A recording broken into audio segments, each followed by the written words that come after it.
اس نے اپنے نفس کو کچلا نہیں. جس طرح سے سارا سال اس کا نفس سرکشی کر رہا تھا, اس 10 دنوں میں بھی وہ ایسی ہی سرکشی کر رہا ہے.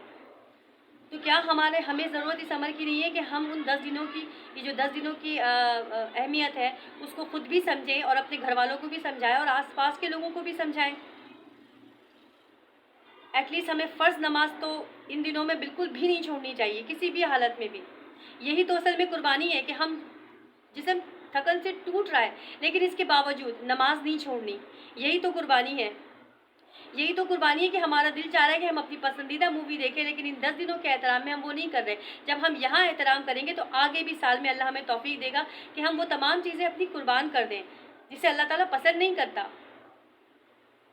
سنت ابراہیمی کا قربانی کا مقصد صرف تہوار کو منانا نہیں ہے, اس کو سمجھنا بھی ہے کہ نئے نئے جوڑے بنا لیے, ڈیپ فریزر کو بھر لیا, 2-3 مہینے تک اس گوشت کو انجوائے کیا, لیکن یہ ہرگز مقصد نہیں ہے ہماری قربانی کا. ہماری قربانی کا مقصد اس سے بہت اونچا ہے اور ہمیں اس کی اونچائی کو سمجھنا ہے, ورنہ آنے والے وقتوں میں یہ صرف ایک تہوار ہی رہ جائے گا. سوشل میڈیا کے اوپر اتنے لوگ پوسٹیں لگا رہے ہیں, اتنے لوگ بیان دے رہے ہیں کہ سمجھیے, اس 10 دنوں کی اہمیت کو سمجھیے. خاص طور پہ خواتین اپنے بچوں کو بھی سمجھائیے, خود بھی سمجھیے کہ یہ شاپنگوں کا وقت نہیں ہے. وہ تو آپ پورے سال کر لیتے ہو, پہلے سے کر کے رکھ لو, لیکن ان 10 دنوں میں اہتمام کیجیے تاکہ ہمارے بچوں کو بھی پتہ چلے ہاں یہ 10 دن ہم مسلمانوں کے لیے کتنے اہم ہیں.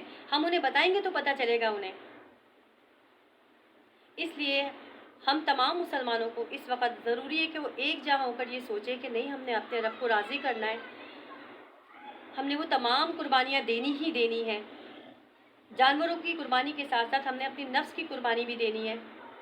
ہمیں بہت سارے کاموں سے رکنا ہے, ہمیں پرہیزگار اور متقی بننا ہے تاکہ انشاءاللہ اگلے سال اللہ تعالیٰ ہمیں بھی حج پر بلائیں, ہم بھی وہاں جا کر ایک بڑی عبادت کر سکیں, کیونکہ ان تمام عبادتوں کا جو مرکز ہے وہ اس وقت حج ہے. اس وقت حج کے دوران دعائیں بھی قبول ہوتی ہیں. ان لوگوں کی تو قبول ہوتی ہی ہوتی ہے جو اس وقت حرم میں موجود ہیں, جو اس وقت سرزمین پر موجود ہے, لیکن ان کی بھی قبول ہوتی ہے جو ان کا احترام کر رہے ہیں. یہ حج کا مہینہ ہے تو ہمیں یہ کام نہیں کرنا, ہمیں وہ کام نہیں کرنا. اللہ تعالیٰ ہم سب کو قربانی کے اصل مقصد کو سمجھنے کی توفیق عطا فرمائے تاکہ ہم وہ قربانی کر سکیں جو اللہ تعالیٰ کو راضی کرے. اتنے مہنگے ہم موبائل فون لے لیتے ہیں, لیکن اگر قربانی کے لیے بولا جائے تو مہنگائی بہت زیادہ ہو گئی ہے. لوگ کہتے ہیں مہنگائی بہت زیادہ ہو گئی ہے, اپنے پرسنل اخراجات کو وہ کم نہیں کرتے.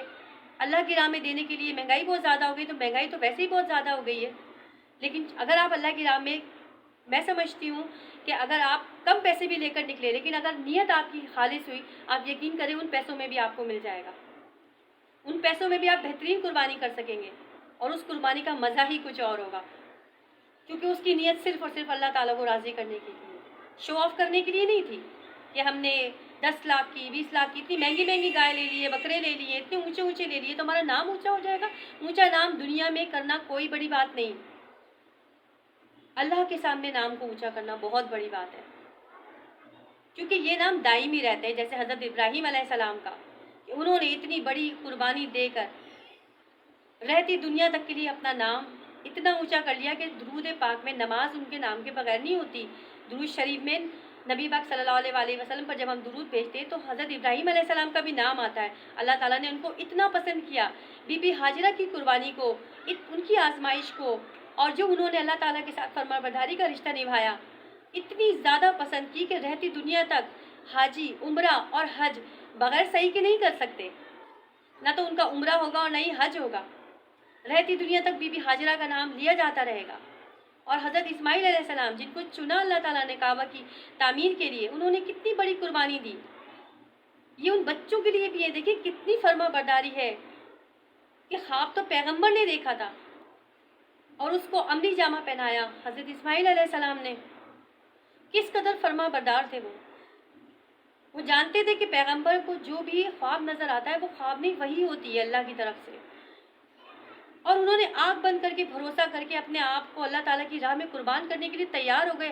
آج کے دور میں کوئی اگر کسی بچے سے بولا جائے کہ میں نے ایسا کوئی خواب دیکھا ہے, تو کیا بچہ آپ کی بات سنے گا؟ آپ یقین کریں ضرورت ان بچوں کو بھی ہے، میں ان بچوں سے بھی مخاطب ہوں کہ وہ اپنے والدین کی فرما بردار بنیں حضرت اسماعیل علیہ السلام کی طرح، کیونکہ یہی وہ لوگ ہیں، یہی ہمارے رول ماڈل ہیں جن کے پیچھے چل چل کے ہم جنت الفردوس کا مقام پا سکتے ہیں۔ اللہ تعالیٰ مجھے اور آپ کو قربانی کی اہمیت کو، فضیلت کو سمجھنے کی توفیق عطا فرمائے۔ آپ کو اگر میری ویڈیو اچھی لگی ہو یا میری بات سمجھ میں آئی ہو تو پلیز مجھے سبسکرائب بھی کیجیے گا اور بیل آئیکن بھی دبائیے گا، اور انشاءاللہ ہم لوگ حضرت ابراہیم علیہ السلام کی سنت پر جب عمل کریں گے تو ہمیں یاد آئے گا کہ ہمیں قربانی کے ساتھ ساتھ اپنے نفس کی بھی قربانی کرنی ہے، اور انشاءاللہ وہ ہم ضرور دیں گے۔ وآخر دعوانا ان الحمد للہ رب العالمین۔